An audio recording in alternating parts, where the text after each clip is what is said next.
है। और उसका दूसरी क्या है कि चाइना का सामान बहुत सस्ता होता है, इसलिए लोग भी उसे प्रेफर करते हैं। लेकिन आज भावनाएं लोग समझ रहे हैं, लोग जानते हैं, इसलिए अगर लोग चाहें, जब हमारा जो कंज्यूमर है वो चाहेगा, तो इसका कोई तोड़ नहीं है। हम चाइनीज सामान का प्रयोग कम कर सकते हैं और ये कम हो रहा है। आज भी जैसे हम लोग कभी बाजार जाते हैं तो घर वाले स्पेशली पूछते हैं कि ये चाइना में तो नहीं बना है।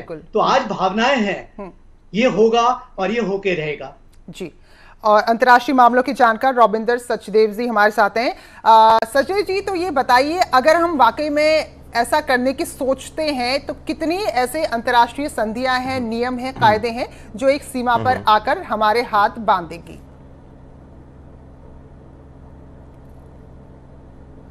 मैं दो तीन चीजें कहना चाहूंगा। पहला, ऑफ कोर्स आपका जो प्रश्न है कितनी एग्रीमेंट्स हैं इंटरनेशनल, उनमें सबसे अहम तो एक है WTO, वर्ल्ड ट्रेड ऑर्गेनाइजेशन, जो कि ये सेट करती है टैरिफ बैरियर्स, क्या इंटरेस्ट क्या कस्टम्स एंड ड्यूटीज के तौर तरीके हर देशों के बीच में अलग अलग प्रोडक्ट्स के।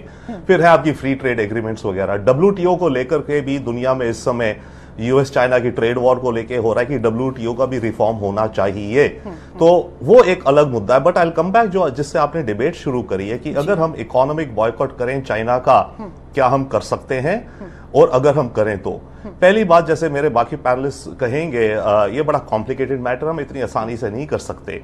बट मैं कहूंगा दो चीजें हैं। It's not only economic boycott हम करें, हमें टेक्नोलॉजी भी सोचना है। चाइना की ग्रोथ है इकोनॉमी के बेस पे और टेक्नोलॉजी के बेस पे, जिसके बेस पे वो सुपर पावर बनने जा रहा है। तो हमें अगर उसे रोकना है और अगर हमें अपने को डेवलप करना है, हमें अपनी इकोनॉमी, इकोनॉमिक स्ट्रेंथ और टेक्नोलॉजी पर आगे बढ़ना है, ताकि चाइना को नई टेक्नोलॉजीज ना मिले। उसके लिए हम अकेले नहीं, उसके लिए एक इंटरनेशनल पार्टनरशिप्स, कंसोर्शियम्स वगैरह, ताकि चाइना को डिनाई करी जाए टेक्नोलॉजीज, ताकि चाइना की टेक्नोलॉजी ग्रोथ रुके। और उसका एक दूसरा एग्जांपल है जैसे 5G। अब अगर आज की दुनिया में सारी कंट्रीज ने 5G ले लेंगी तो अगले कुछ वर्षों में प्लेटफॉर्म दुनिया का जो है टोटल चाइना डोमिनेट कर लेगा। तभी तो अमेरिका मना कर रहा है, राइट? तो हमें भी, हम 5G क्यों लें? हमें ऑल्टरनेटिव स्टैंडर्ड्स वगैरह देखने चाहिए। तो टेक्नोलॉजी एक बहुत बड़ा हिस्सा है। मैं आपको एक और इंटरेस्टिंग पर्सपेक्टिव देता हूं इस समय कि किस तरह से हम चाइना के उसमें फंसते जाते हैं। बहुत बड़ा सेक्टर है हमारी इकोनॉमी का जो आने वाला है, सबसे बड़ा सेक्टर शायद होने जा रहा है इलेक्ट्रिक व्हीकल्स। बिल्कुल, राइट। हमारी ऑटोमोबाइल पॉलिसी, ऑटोमोबाइल कितना बड़ा मैन्युफैक्चरिंग में, I think automobile and construction are the biggest sectors, right? तो 20% या 15% ऑटोमोबाइल सेक्टर होता है। यह पूरा का पूरा सेक्टर इलेक्ट्रिक व्हीकल्स की तरफ जा रहा है। और इन इलेक्ट्रिक व्हीकल्स का कोर कंपोनेंट क्या है? Lithium ion batteries. और लिथियम आयन बैटरीज और उनकी टेक्नोलॉजी आती कहां से है? केवल चाइना से। बिल्कुल। चाइना ने दुनिया में जितनी भी माइंस हैं लिथियम आयन की खरीद ली है, और China is the biggest supplier of lithium ion and the technology. अब हम कहते हैं जी हम इंडिपेंडेंट हो रहे हैं, हम क्रूड ऑयल इंपोर्ट नहीं करेंगे, एनर्जी सिक्योरिटी पे जाएंगे, क्लाइमेट चेंज को करेंगे, इसलिए हम इलेक्ट्रिक व्हीकल्स पे जा रहे हैं। क्या साहब, हम सऊदी अरेबिया से तेल का पैसे नहीं देकर के हम चाइना को देंगे बैटरी के पैसे, प्लस हम उसकी टेक्नोलॉजी पे डिपेंडेंट होंगे। तो we have to really look कि हम कहां जा रहे हैं, हमारे फ्यूचर में क्या क्या चीजें हैं। तो इनफैक्ट मैं कॉन्क्रीट पॉइंट कहूंगा आज की तारीख में, अगर हम बात करते हैं कि हमें इंडिपेंडेंट होना है, चाइना से अलग होना है, इंटरलिंक नहीं रहना है जी, तो why are we not thinking and talking कि इलेक्ट्रिक व्हीकल्स की हमारी कहां पॉलिसी जा रही है? हमारी सारी सरकार एंड प्राइवेट सेक्टर इलेक्ट्रिक, अब उसमें चैलेंज है, बट जी उसमें चैलेंज ये है कि लिथियम आयन का ऑल्टरनेटिव क्या है।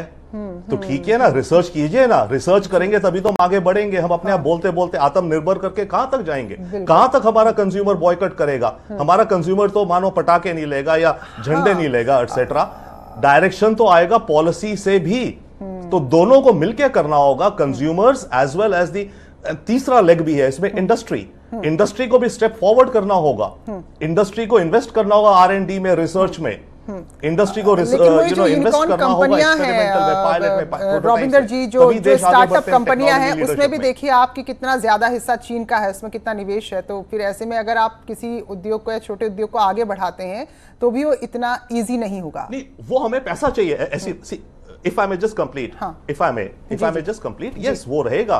इंटरलिंक्ड रहेगा। वी नीड कैपिटल और चाइनीज इन्वेस्टर्स इतने ऑलरेडी हमारे स्टार्टअप इकोसिस्टम में, पेटीएम में इतने सारे आई मीन चाइनीज इन्वेस्टर्स हैं, इंफ्रास्ट्रक्चर प्रोजेक्ट्स वगैरह हैं, और बहुत चाइनीज कंपनीज ऐसी भी हैं जो यहां आ गई हैं, यहां बना रही हैं, यहां जॉब्स क्रिएट कर रही हैं, उनका क्या होगा? तो हमें एक होलिस्टिक अप्रोच लेनी होगी, बट कम से कम हमें एक चीज तो यह करनी होगी कि चाइना को नई टेक्नोलॉजीज हम डिनाई करने का प्रयास करें पूरा, प्लस हम खुद अपनी टेक्नोलॉजीज डेवलप करें दुनिया के साथ मिलके, एंड स्पेशली एक केस स्टडी मैं देता हूं, India should take it as a challenge.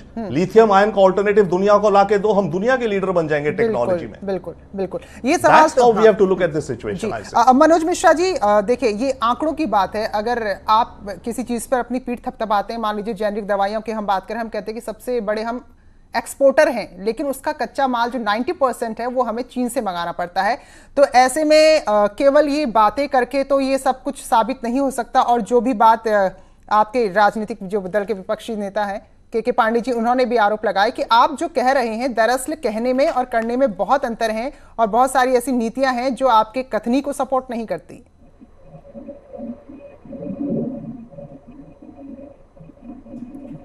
देखिए प्रीति जी, अभी जो हमारे इंटरनेशनल जो विषयों के विशेषज्ञ जी हैं, उनकी बातें बहुत सटीक और सही थी, बिल्कुल, और वो बहुत प्रोमिसिंग थी और लोगों को पसंद आई। लेकिन ये देखना पड़ेगा कि भारत की क्षमताएं क्या है, और मेरा समझ से ये है कि भारतीय जनता पार्टी जो कर रही है वो भारतीय क्षमताओं को उभार के विश्व व्यापार में ले जाना चाहती है। और उन देखिए, हर चीज हर देश में नहीं हो सकती। जैसे कोई अगर आप 100 आइटम कहीं से आयात करते हैं तो 100 ही अपने देश में नहीं बना सकते।